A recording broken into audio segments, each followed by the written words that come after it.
Salam bisa, bincang sehat. Bersama saya Nabila Karisti, senang sekali pemirsa bisa berjumpa dengan Anda kembali ya di episode kali ini. Dan kita akan membahas mengenai waspadai sakit kepala Anda. Nah, kenapa nih kita harus waspadai sakit kepala? Karena terkadang ya dalam keseharian ini seringkali nih terjadi sakit kepala. Bisa jadi kurang tidur atau mungkin misalnya kita stres, kita nggak tahu ya penyebab pastinya. Dan jangan sampai ini menjadi gejala yang berbahaya ya. Nah, untuk kita mengulas lebih dalam, nanti kita akan membahasnya, tapi kita akan menyaksikan dulu tayangan video yang satu ini.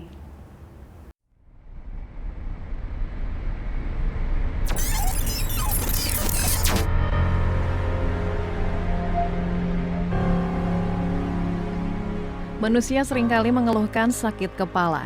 Sakit kepala dapat dialami siapapun pada segala usia. Sakit kepala merupakan kondisi munculnya rasa sakit dan tidak nyaman di kepala, leher, ataupun wajah. Sakit kepala dapat muncul secara tiba-tiba ataupun bertahap.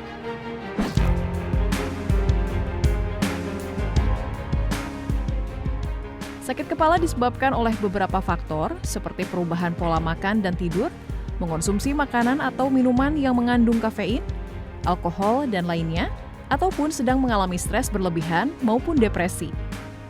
Bahkan bisa juga sakit kepala timbul akibat terkena paparan sinar atau suara keras. Gejala sakit kepala pun bermacam-macam, mulai dari nyeri kepala ringan hingga berat, bahkan ada juga yang disertai mual, muntah, dan lainnya.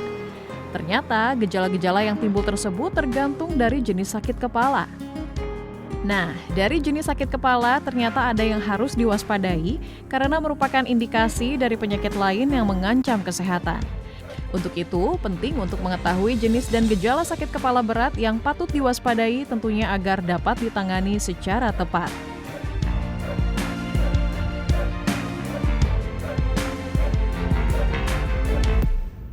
Ya, Anda masih di Bincang Sehat. Kali ini saya sudah bersama dengan Dr. Jeffrey Foraldi Haryanto, spesialis neurologi Rumah Sakit Hermina Bitung. Bagaimana kabarnya, dokter? Baik, Mbak. Aduh, alhamdulillah sekali. Dokter, terima kasih banyak sebelumnya ya untuk meluangkan waktunya di hari ini ya, dokter ya. Nah, ini pemirsa ingin tahu nih, dok, perbedaan dari pusing sama sakit kepala ini seperti apa sih, dok? Pertanyaan yang bagus ya ini. Jadi memang di masyarakat kita ini masih banyak yang suka salah ya. Antara membedakan yang mana pusing, mana yang sakit kepala. Dan kadang-kadang tuh menggunakan istilahnya tuh jadi kebalik-kebalik. Betul. Ada yang sebenarnya dia itu pusing tapi ternyata dia sakit kepala. Ada yang dia bilang sakit kepala tapi ternyata dia pusing. Jadi dua hal ini sebenarnya mirip tapi tidak sama ya. Jadi yang pertama kita bahas tentang yang sakit kepala dulu. Jadi kalau untuk sakit kepala dengan pusing itu yang perlu kita bedakan adalah sensasinya ya. Jadi yang pertama itu kalau sakit kepala itu sensasinya tuh bermacam-macam, tapi umumnya sakitnya tuh seperti nyeri yang bisa berdenyut, seperti ditekan-tekan, diremas-remas, atau terikat, atau seperti ditusuk-tusuk. Nah, sedangkan kalau yang pusing itu sensasinya lebih ke sensasi perasaan ya. Jadi seperti satu bisa yang perasaan seperti berputar atau terombang-ambing seperti yang kayak di laut gitu, atau sensasi tidak seimbang atau bergoyang ya. Jadi dari dua hal itu memang harus dibedakan mana yang sakit kepala, mana yang pusing. Kenapa penting? Karena dua hal itu kan berbeda, penanganannya berbeda dan penyebabnya juga bisa berbeda. Jadi penting di sini untuk bisa membedakan mana yang pusing dan yang sakit kepala. Nah, sebelum kita lebih dalamnya membahas mengenai migrain atau mungkin vertigo tadi. Nah, jenis-jenis sakit kepala ini ada apa aja sih, dok? Nah, ini penting juga nih, pertanyaan yang bagus. Jadi untuk secara umum nyeri kepala itu dibagi jadi dua ya. Yang pertama nyeri kepala primer, yang kedua itu nyeri kepala sekunder. Nah, ini perbedaannya apa? Jadi kalau nyeri kepala primer ini hampir sebagian besar tuh tidak berbahaya ya. Nah, tidak mengancam jiwa lah istilahnya. Nah, yang sekunder ini yang berbahaya. Jadi kalau yang primer ini sakit kepalanya itu tidak disebabkan oleh penyakit lain. Contohnya apa? Paling sering ini ada 3 macam tuh sakit kepala primer. Yang pertama nyeri kepala tipe tegang atau tension headache yang sering kita dengar. Yang kedua itu migrain, mungkin ya orang yang paling sering lah orang nyeri kepala sebelah, migrain, nyeri kepala sebelah, migrain. Yang ketiga tuh yang cukup jarang nyeri kepala tipe cluster. Nah, yang kedua itu nyeri kepala yang sekunder. Kalau yang tadi primer itu tidak disebabkan karena penyakit lain, nah yang sekunder ini disebabkan oleh penyakit lain. Nah ini banyak ini. Jadi banyak penyebabnya. Contohnya yang di kepala ini, sakit kepala ini bisa disebabkan oleh bermacam-macam kondisi ya. Contoh dari rongga mulut satu, sakit gigi aja bisa bikin sakit kepala. Sakit tenggorokan radang bisa bikin sakit kepala juga. Ketiga, infeksi telinga, nyeri telinga itu bisa bikin sakit kepala juga. Terus apa lagi? Daerah hidung, sinusitis, nah itu bisa bikin sakit kepala juga. Terus yang kelima, mata. Mata itu kalau misal ada glaukoma ya, atau ada gangguan misalnya gangguan refraksi, matanya minus atau plus, itu bisa bikin sakit kepala juga. Nah itu yang relatif aman karena posisinya di luar otak ya. Nah tapi kalau yang di dalam otak itu yang penyebabnya berbahaya. Bisa kayak tumor otak, bisa perdarahan otak, stroke, pejumbatan, atau ada infeksi seperti meningitis atau encefalitis. Padahal dan bisa juga beberapa kasus epilepsi pun bisa membuat nyeri-nyeri kepala. Jadi memang yang dua jenis ini harus dibedakan ya, apakah ini sebuah primer atau nyeri yang sifatnya sekunder. Dan yang berbahaya adalah yang Sekunder ya dok ya. Nah untuk gejala yang perlu diwaspadai, ini tadi dokter sudah menyebutkan ya banyak jenisnya, ini yang mana nih dok? Nah ini pertanyaan bagus-bagus ini. Jadi yang nyeri kepala yang seperti apa yang harus kita waspadai gitu ya. Jadi ada dua aspek sebenarnya harus kita nilai ya. Yang pertama dari klinisnya sendiri, subjektif, jadi yang disampaikan pasien. Kedua itu dari pemeriksaan fisik atau yang secara objektif ditemukan oleh dokter. Nah mungkin yang harus perlu tahu oleh masyarakat itu yang pertama yang subjektifnya ya, yang keluhan dia sendiri. Jadi yang berbahaya itu kalau misalnya nyeri kepalanya itu tiba-tiba muncul, nggak ada angin, nggak ada hujan, tiba-tiba muncul nyeri.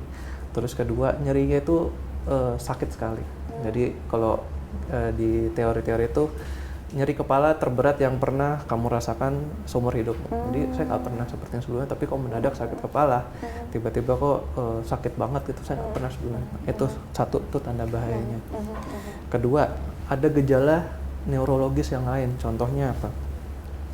Lemah badan sebelah, lumpuh sebelah. Bisa bicaranya jadi cadel, pelo, itu bisa juga. Atau malah sama sekali nggak bisa bicara gitu, nggak bisa ngomong. Bisa juga pandangannya gelap atau pandangannya kabur gitu ya. Itu yang biasanya jadi tanda bahaya untuk sakit kepala. Lalu kedua yang sifatnya objektif, itu yang bisa ditemukan oleh dokter. Nah itu nanti harus melalui beberapa serangkaian pemeriksaan fisik gitu ya. Nah itu yang harus nanti datang ke rumah sakit agar diperiksa oleh dokter. Untuk lama waktu dari mulai terserang sakit kepala yang normal itu seperti apa sih dok?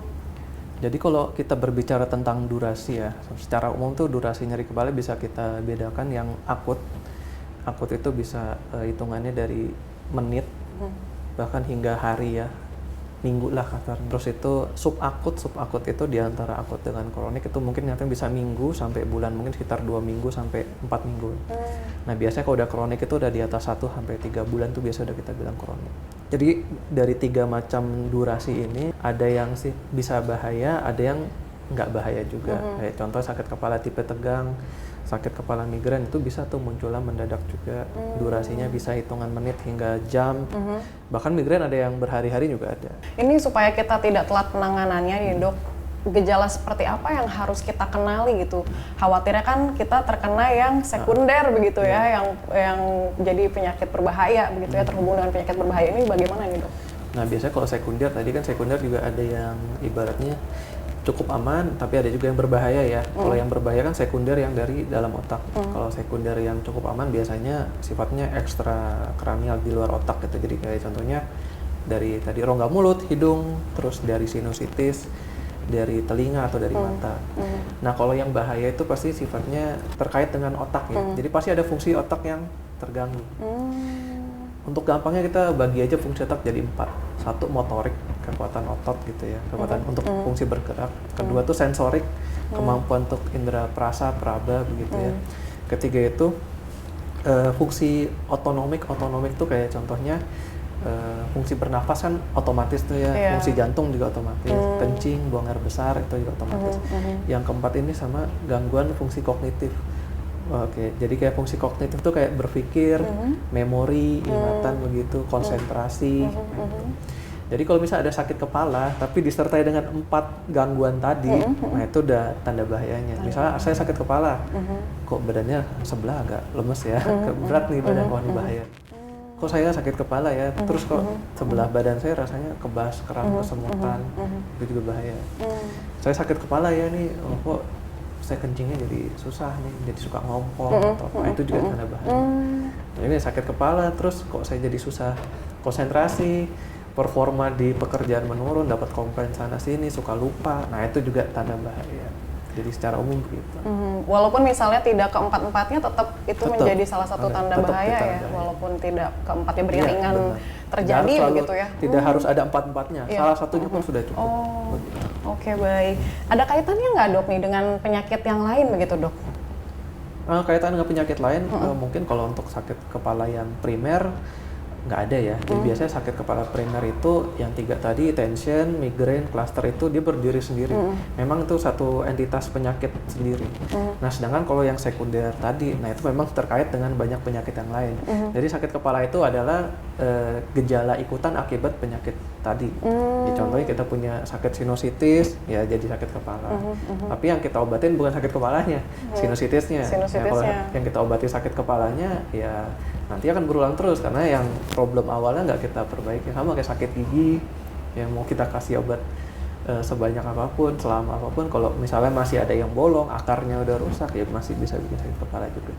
Jadi ya penyakit utamanya itu yang harus kita tangani gitu. Baik, dokter, kita jeda dulu sebentar, nanti kita ngobrol lagi. Pemirsa, Bincang Sehat akan segera kembali.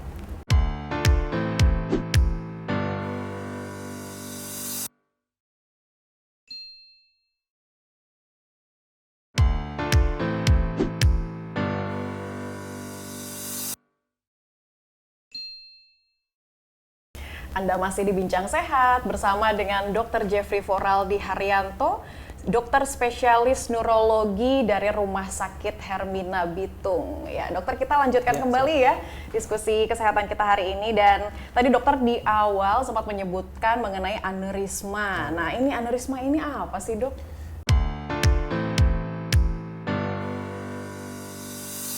Jadi aneurisma itu, jadi kalau kita bayangkan dulu ya, jadi kalau pembuluh darah itu bentuknya tuh kasarnya seperti selang ya.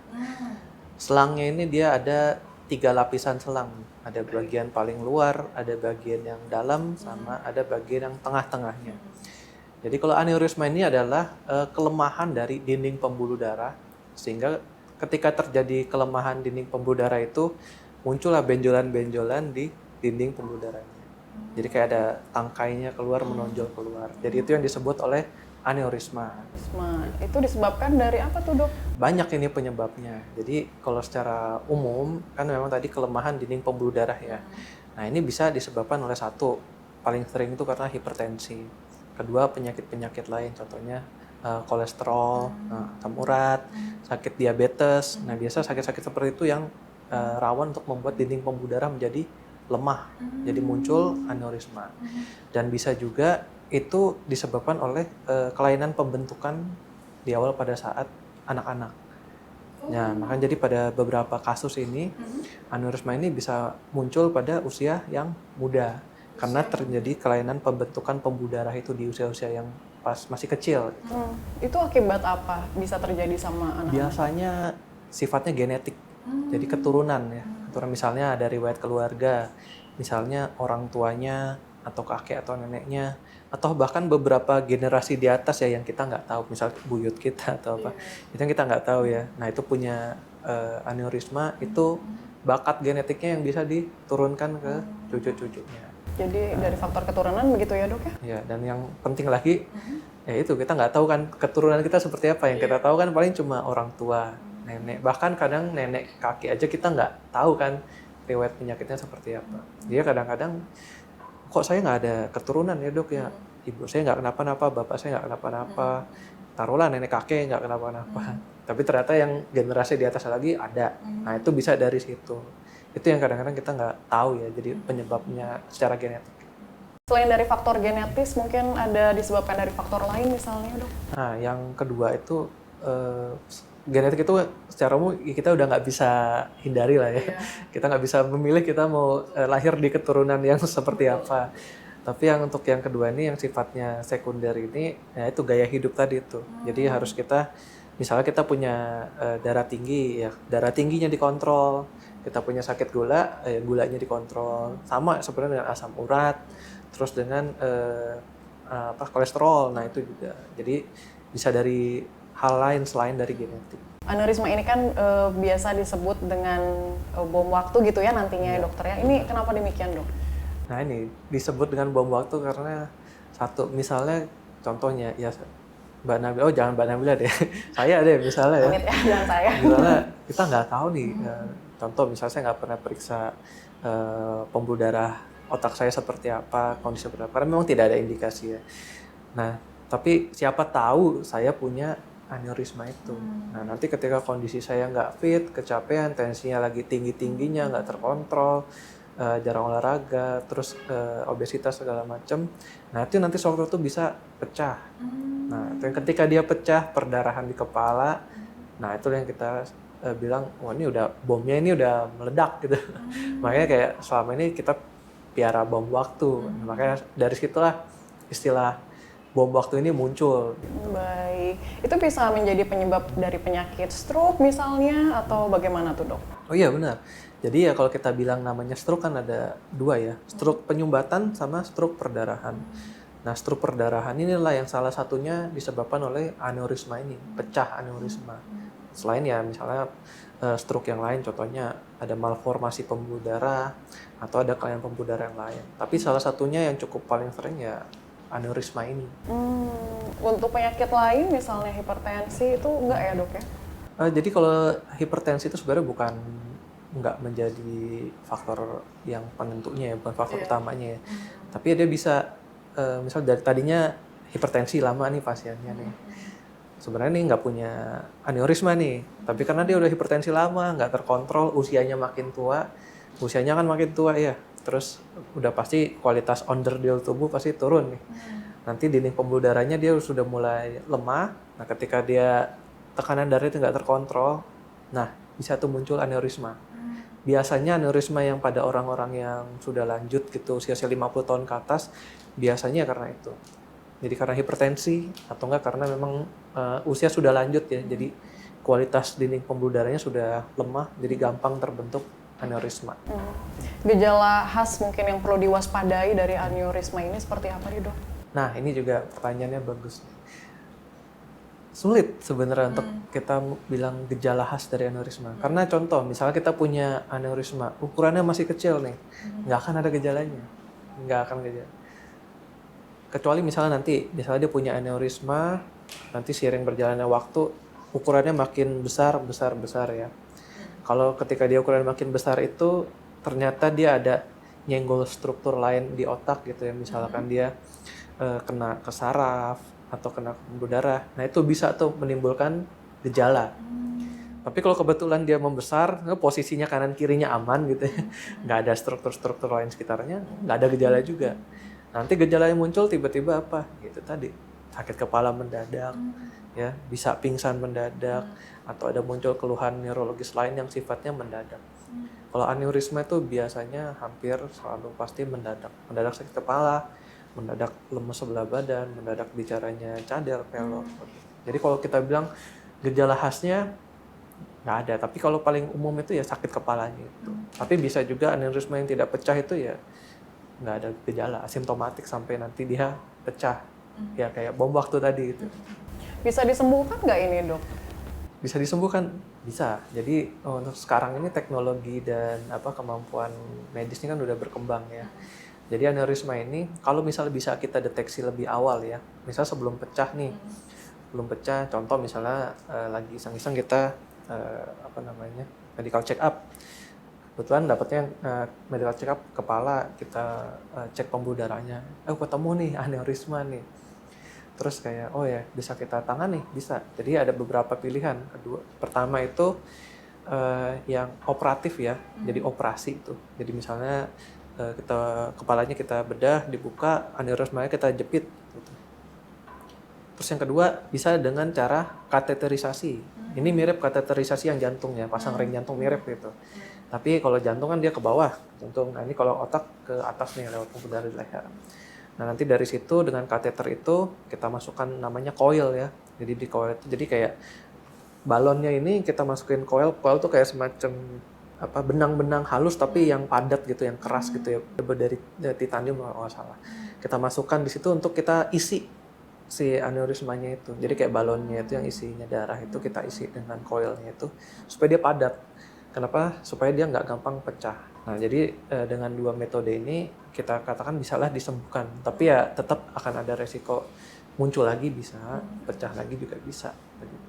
Nah nanti untuk keputusannya itu apakah harus dioperasi, apakah harus di coiling atau di kateterisasi, tergantung kasusnya. Kayak tergantung lokasinya di mana, ukurannya besar atau enggak. Biasanya kalau ukurannya besar, lokasinya sulit gitu, biasanya operasi. Tapi kalau lokasinya gampang diraih gitu ya, terus ukurannya juga nggak terlalu besar, itu masih bisa dengan yang non bedah. Begitu. Baik, dokter nanti kita akan ngobrol lagi karena kita harus jeda terlebih dahulu. Pemirsa, kita akan saksikan dulu tayangan video yang satu ini, nanti Bincang Sehat akan segera kembali.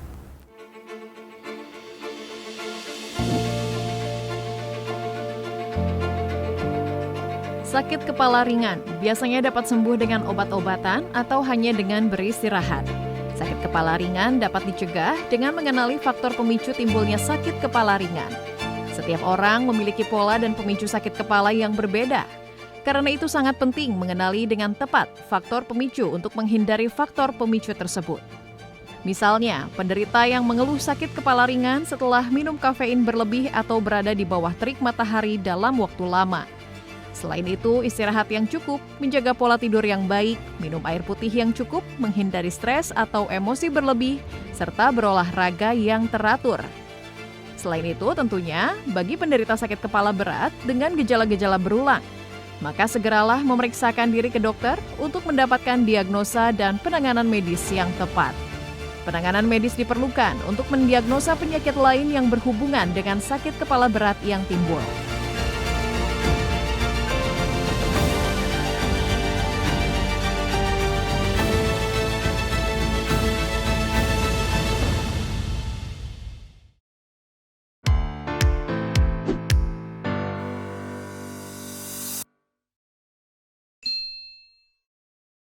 Masih di Bincang Sehat bersama dengan Dr. Jeffrey Foraldi Haryanto, spesialis neurologi Rumah Sakit Hermina Bitung. Dokter, kita kembali berbincang ya dok ya. Ini masyarakat ini kan biasanya kadang saat pusing sedikit ya dok ya, kemudian langsung cari obat yang ada di warung begitu ya, obat bebas. Nah ini bahaya nggak sih dok kira-kira kalau seperti itu?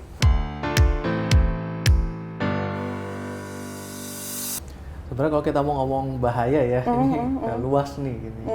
Contoh, kalau yang saya bilang bahaya ini gimana? Pertama, sakit kepalanya seperti apa dulu?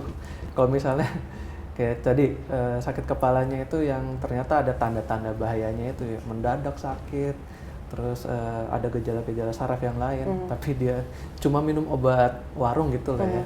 Ya bahaya, karena harusnya kan dia ke rumah sakit, terus dia diperiksa, ditentukan penyebabnya apa. Tapi kalau kita ngomong ya sakit kepala yang biasa lah ya secara umum, cuma kalau dibilang bahaya sih enggak ya. Jadi biasanya obat-obat yang obat warung atau obat over the counter itu memang dia tuh jenis obat yang satu, dia tuh dosisnya cukup rendah. Kedua, dia jarang menimbulkan reaksi alergi. Yang ketiga itu dosis untuk overdosisnya itu rentangnya jauh gitu ya. Jadi misalnya saya kasih contoh paracetamol lah begitu ya. Itu dia biasa kan dijual di warung-warung atau apa. Begitu ya, ditemukan itu kan dosisnya sekitar 500. Paling banyak itu 600 lah dalam satu tabletnya begitu ya. Dia itu untuk dosisnya itu yang amannya bisa sampai 4.000 miligram. Berarti itu sekitar 8 tablet ya dalam sehari. Saya rasa sih nggak ada orang yang mau minum sampai 8 tablet sehari ya. Jadi biasanya sih aman gitu ya. Cuma itu tadi yang saya bilang, deskripsi aman atau bahayanya ya tergantung dari jenis kepalanya apa. Tapi kalau untuk sakit-sakit kepala yang umum, kita mau minum obat-obat warung itu sebagai pertolongan pertama itu boleh. Dan penting juga bedakan juga yang tadi pusing atau sakit Atau kepala. sakit kepala. Kalau pusing, mau kamu minum obat nyeri kepala sebanyak apapun, biasanya nggak akan efek banyak. Gitu. Tapi bila dikonsumsi dalam waktu yang cukup lama begitu, dalam jangka panjang karena misalnya sakitnya tidak sembuh-sembuh, tapi dia memang tidak berkunjung ke fasilitas kesehatan atau ke rumah sakit, itu gimana dok? Nah iya, ini juga jadi salah satu masalah ya. Biasanya banyak juga pasien yang sudah konsumsi obat anti nyeri itu berkepanjangan, sudah tidak ada perubahan, baru dia berobat begitu. Nah jadi ya tergantung obatnya tadi. Nah, kalau misalnya contoh paracetamol, nah dalam jangka panjang dia bisa mengakibatkan gangguan liver atau hati ya, gangguan hati. Untuk beberapa jenis obat lain itu bisa juga biasanya kenanya di lambung atau di ginjal, begitu. Jadi ya memang kalau untuk jangka panjang tidak boleh tuh dikonsumsi terus menerus. Dan pada beberapa kasus ya ada juga nyeri kepala akibat terlalu banyak mengkonsumsi obat anti nyeri. Begitu. Ada yang udah setahun tiap hari katanya, dok saya kalau nggak minum obat nyeri kepala tuh nggak enak gitu, dia minum terus, tapi sakit kepala masih ada. Tapi dia kalau nggak minum itu dia bilang sakit kepalanya makin berat.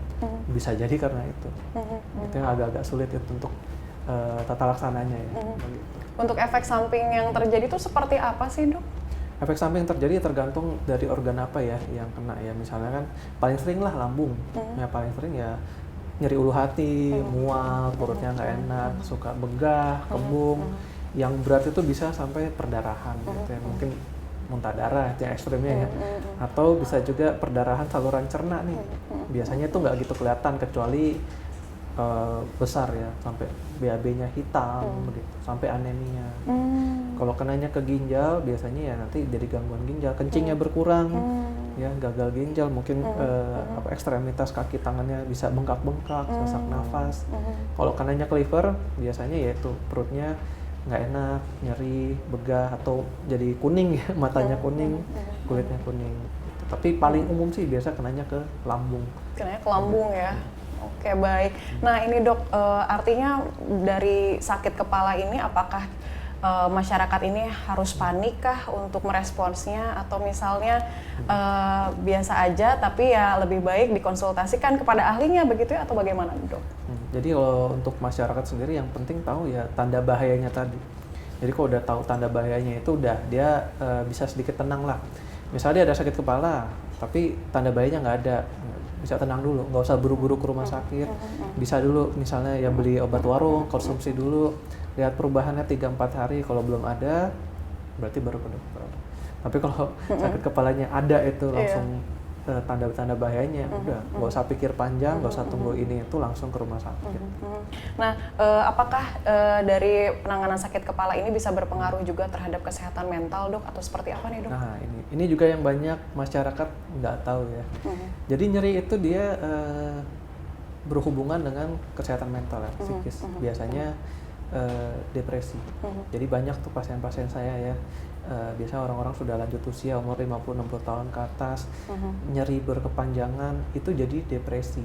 Ya, jadi depresi. Jadi ya tanda-tanda depresi yang umum misalnya moodnya jadi turun, terus nggak senang melakukan aktivitas, nafsu makannya turun juga.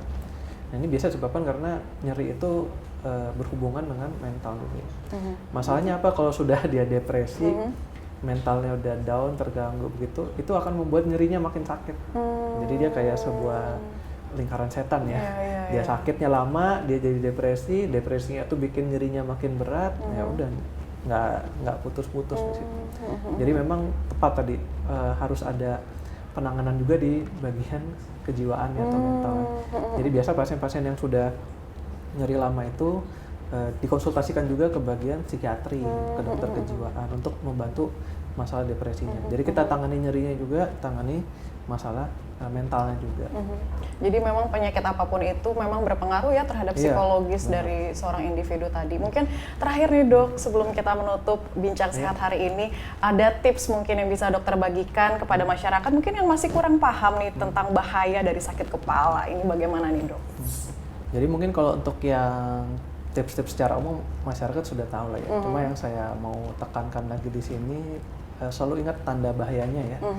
Kalau sakit kepalanya mendadak, munculnya nggak ada angin, nggak ada hujan, terus dia memberat dalam hitungan menit, ya jam begitu, udah langsung ke rumah sakit aja, nggak usah tunggu ini, nggak usah tunggu itu, langsung segera diperiksakan aja. Semakin cepat diperiksakan, semakin kita cepat tahu penyebabnya apa, biasanya keselamatannya lebih tinggi.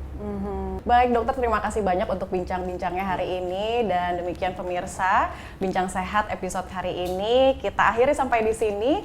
Kita akan kembali bertemu ya di episode selanjutnya dengan topik yang lebih menarik lainnya. Saya Nabila Karisti pamit, dan Anda juga bisa menyaksikan tayangan Bincang Sehat di UCTV setiap hari Jumat pukul 9 pagi waktu Indonesia Barat, kemudian di website kami antarnews.com/video dan kanal YouTube Antara TV Indonesia. Sampai jumpa.